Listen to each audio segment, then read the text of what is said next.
Pauline Luna, totoo nga ba na milyon-milyon ang naubos sa pera ni Vic Sotto na siyang pinagmula ng kanilang pag-aaway at hiwalayan?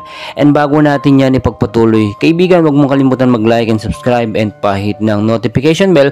Maraming salamat po.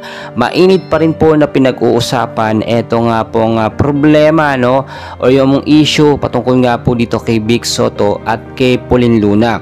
Ito lamang ay lumabas ang issue, mainit na mainit po mga kaibigan, na sila nga daw po merong hindi pagkakaintindihan ayon din sa ating mga nakuhang updates. Kasama po dito ang issue at problema nila sa pera.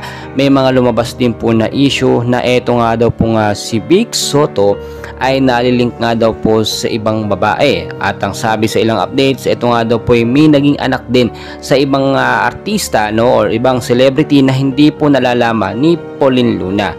So hindi naman lingid sa ating kaalaman na marami talagang anak etong si Vic Sotto sa iba't ibang mga babae. Pero syempre dapat tinanggap na po ni Pauline Luna yon dahil alam naman niya si Vic Sotto ay medyo may pagkababaero talaga.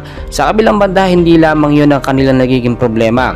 May mga personal issue din sila na hindi po nila sinasabi sa social media bagos para pagmulan o pagsimulan ito ng mga kung ano-ano mga issue. Ay na rin kay Vic Sotto ay mas pinili nilang manahimik na lang muna dahil kailangan mas ayusin nila ito para sa kanilang mga anak.